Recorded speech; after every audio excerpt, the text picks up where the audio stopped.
Every time we go to the end of a given championship title belt line, we get the credits and then are sent back to the title screen. A bit annoying, but nothing too bad. Okay, that took a bit longer than I was expecting for us to be able to open this up. In terms of things we can spend our money on, the unlockable wrestlers feel a lot more interesting to me than most of the other things. Though I have absolutely no clue why the woman named Ho is worth that much money. Or why getting a referee like Earl Hebner is worth half of an entire arena.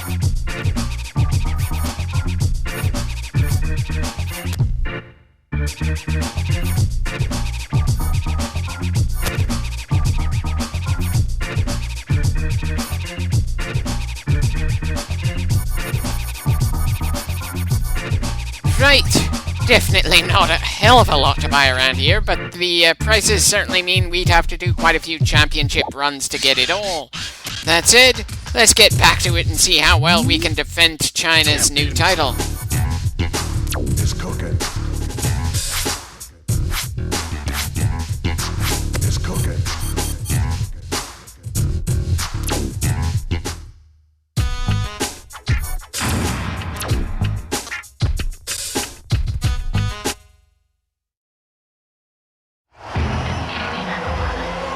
Right, who wants the first shot at this belt?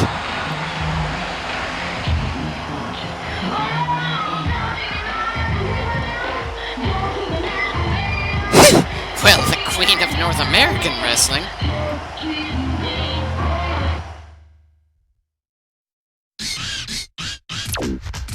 It's cooking.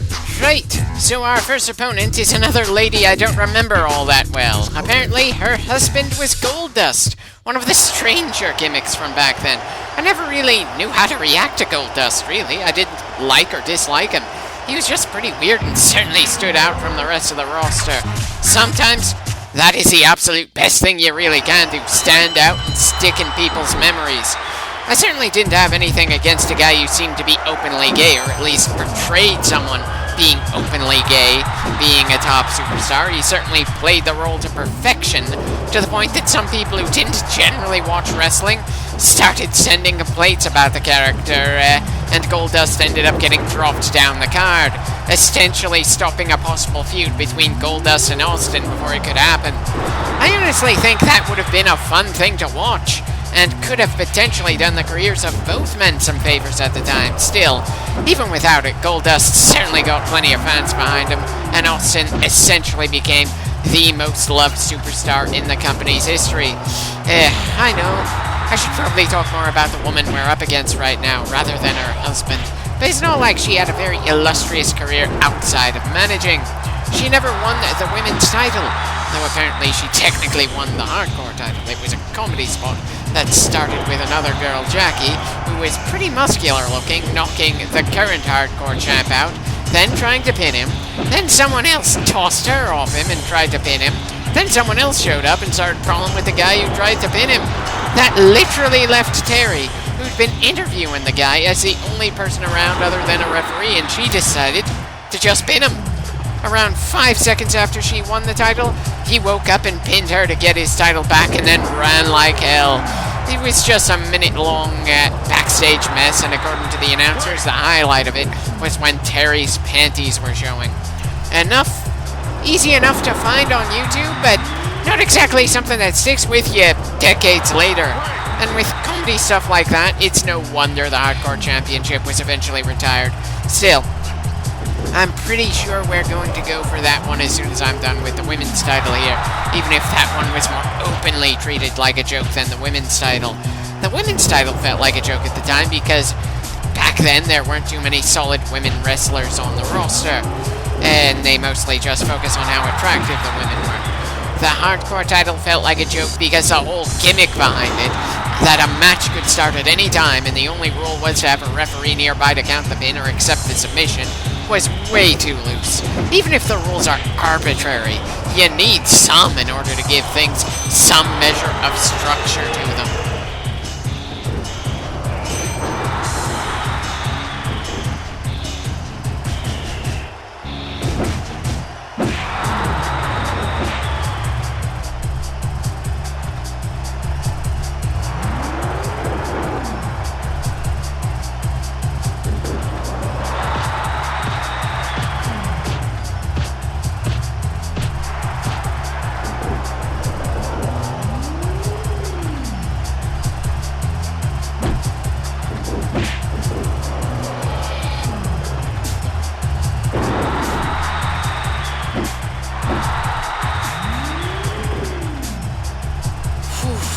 Well, speaking of structure, I know it was a while since I said it, but still, it looks like we're done with this match.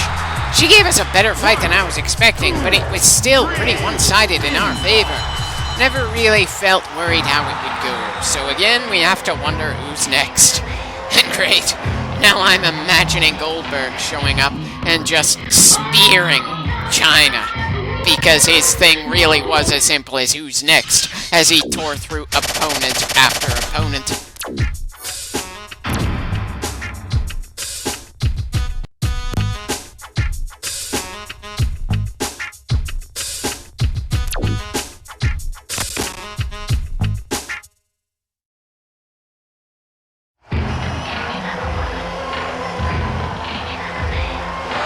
If anything, the short little smile on the entrance feels pretty unnerving to me. Why even bother giving the sprites different expressions when 3D graphics are this basic?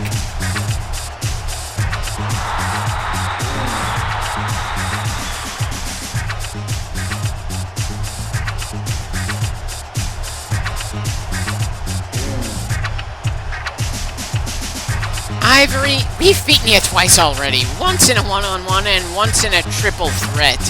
And if anything, Terry should have been one to call for a hardcore match, since again, she's the one who temporarily had the hardcore title. Still, if you want another beatdown, then who am I to say no? It's cooking.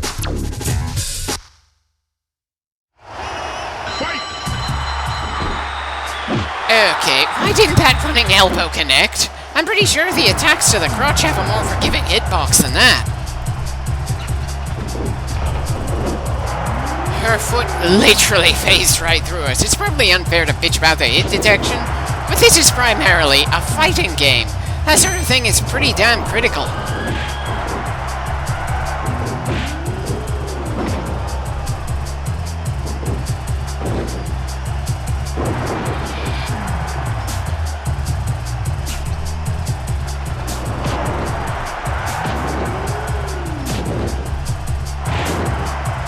Yeah, pretty sure this match is going to go the same as the previous one. Just that Ivory isn't going to have any momentum to start off with, so this ends up just being one-sided in our favor as another squash match.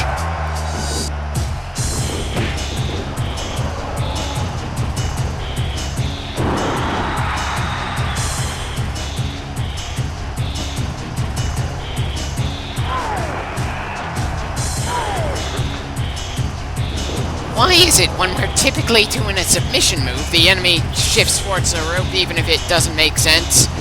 But in this belt line, we haven't seen that all too often from the women we've been fighting. I mean, I know this is a hardcore match, so rope breaks aren't really a thing, but still, is this a case of the AI for this storyline being made a little underwhelming because it's supposed to be one of the easier belts to go through? Is there some other reason why in some of the other matches we didn't see that? Yeah, and while I'm asking questions I'll probably never actually look that closely to get an answer to, does slamming someone outside of the ring do any more damage than slamming them in the ring?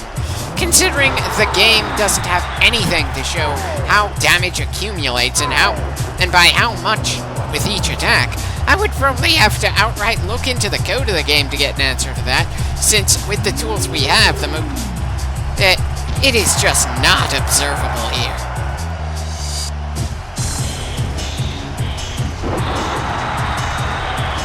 Yeah, running back into the ring isn't going to help you in any way, shape, or form. Remember, you're the one who decided to make this a hardcore match where there are no rope breaks, and the only way this ends is if someone submits or gets pinned. Just be glad I'm not taking around for weapons and doing all this damage with our bare hands at the moment. Wait, never mind, that sounded pretty unhinged when it came out of my mouth, but then I suppose a lot of the talk when I'm doing a fighting game can sound pretty crazy.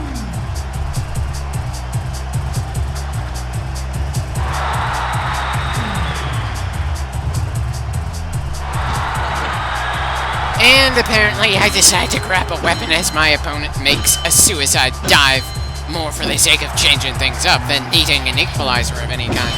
Apparently, striking someone with a weapon doesn't do anything for or against your spirit bar, and it doesn't seem to have any effect on Ivory's in return. I'm pretty sure that was devastating to go through, but again, This game doesn't do anything to actually show how much damage beating someone with a bell that big would do. It's not like there's any real sense of satisfaction beating someone down with a weapon in this game, outside of the sound effect and maybe the potential to make them bleed. But again, these kinds of games don't generally let the women bleed in them, so it doesn't even have that much.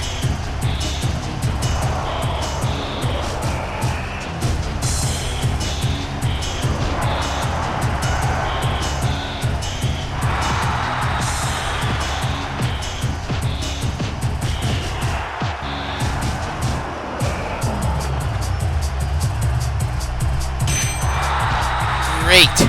The sound effect of a bell ringing from a crotch shot sounds more satisfying to me than the sound of an actual bell crashing into someone. I suppose I could have pinned her there at some point earlier, but again, I just don't have any real means of measuring that sort of thing. Just like I have no clue when submission moves are close to getting us a win or not.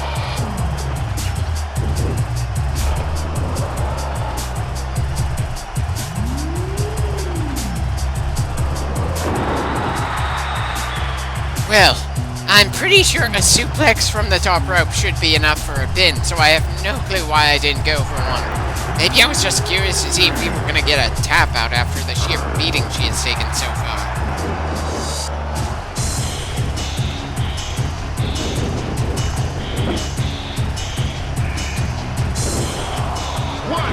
Okay, didn't know that would result in a pin. Why does Ivory look frustrated instead of just relieved that the pain has finally stopped? I suppose it doesn't really matter all that much. We got another match behind us now. Let's move on to the next.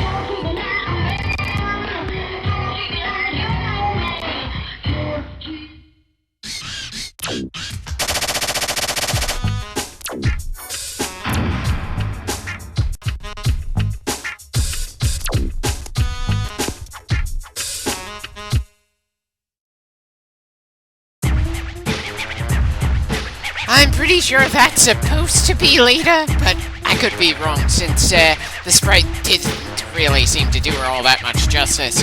At the very least, doing a ladder match should be a nice change of pace.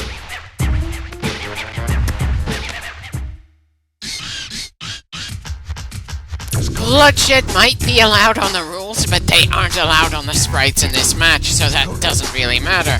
And while I certainly respect Lita a lot more as a female wrestler than any of the women we faced before now, I doubt this game is going to make her all that much more trouble than everyone else we've left in our wake. She didn't have her best matches until facing Trish Stratus a few years later.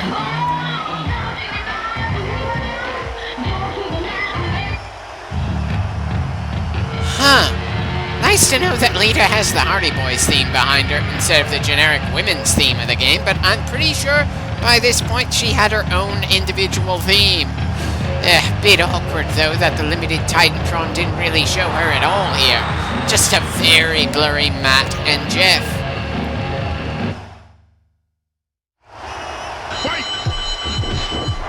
Credit where it's due for her charging right at us, but it takes more than initiative to win a fight. Anyway, the actual championship match between these two happened when China was feeling that she didn't have much competition worth a damn in the women's division, and Lita decided to step up.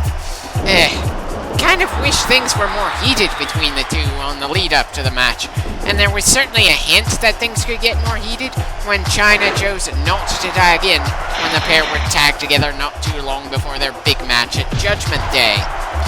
Granted, not every rivalry has to be between people who want to rip each other to shreds and make it personal, but still, it would have been better if they committed to China being more of a heel for this one. They could have made it feel like a gender-flipped David versus Goliath or something to that effect, with Lita actually managing to beat her. Or hell, save the friendly hugging for after the match, not the first thing they do before they get rolling. While China did a few dirty tricks here and there, the announcers never really considered them dirty. At best, you got a comment about something being a veteran maneuver, or saying, that might have been a mistake when she pulls Lita out of a pin. since she got cocky at that point in the short match and wanted to do a bit more damage for apparently no malicious reason, for some apparent reason. What the hell? Still, it was a fun match to watch and a nice thing for me to revisit while I'm working on this clip. Just based on the crowd reaction, they wanted Lita to win. And there were a few ways she could have done so that would have been believable. But China got the powerbomb, then the pin, and that was the end of it.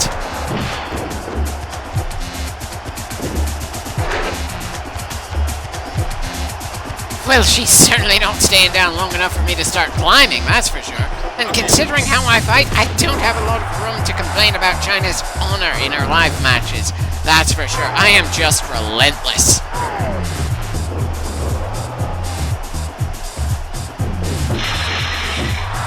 Be it inconvenient for me that the ladder took the hit for her, then it's not like we absolutely have to get this done before a certain amount of time passes on the clock. All that matters is that we're the one who grabs the belt from the ladder at the end of this match.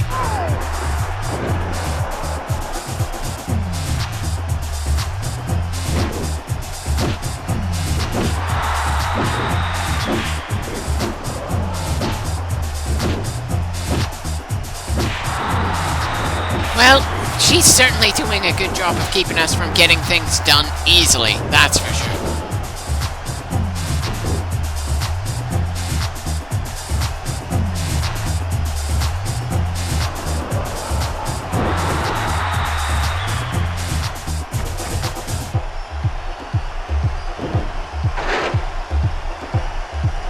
Really? Getting up just as we were setting up the ladder? Bloody hell, this girl is stubborn, and I'm pretty sure I didn't quite manage to position that ladder quite right, but I'm not about to fiddle around with it.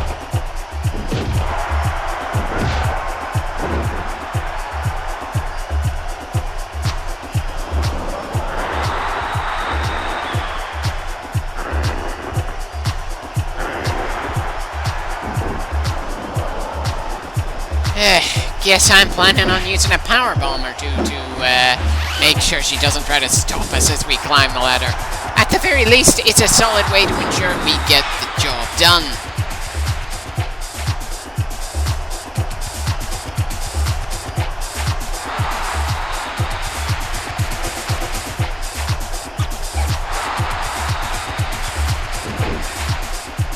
Really?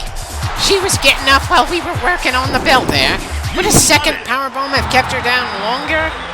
Ah, well, we grabbed the belt and it looks like we've got enough time that I can get another match onto this clip. Definitely a fun one, even if it wasn't any harder than the other matches for this belt so far. Huh.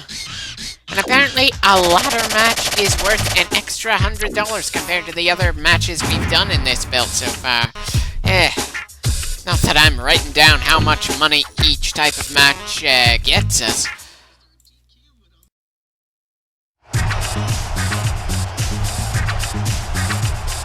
Oh, good God, no, not another match against Mae Young.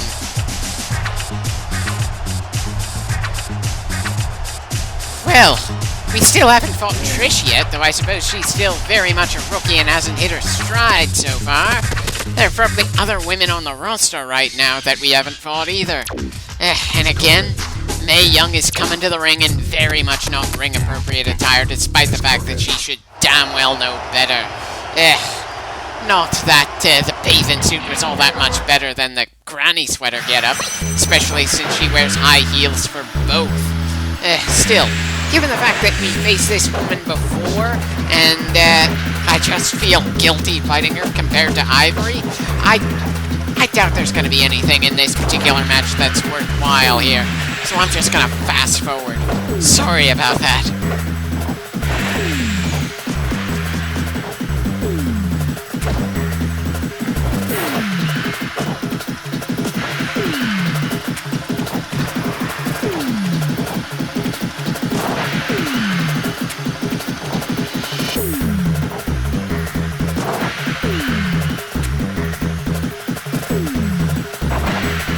it's safe to say that she's lost her momentum advantage now. Technically, it didn't last long, but it was certainly longer than I was expecting, so credit where it's due. She gave it her all. And good God, do I feel bad for beating on the grandmother here for the third time in this game. Hopefully, this is the last time we're ever gonna fight against Mae Young.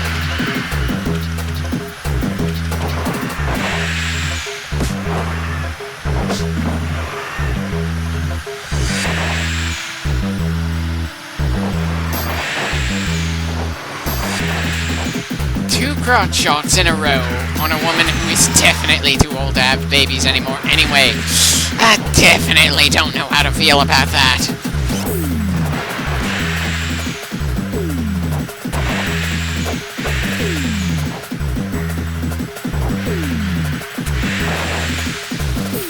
And that does it. Our third match against Mae Young has ended in victory. And may it be the last one. Anyway, that does it for this clip. See you next time.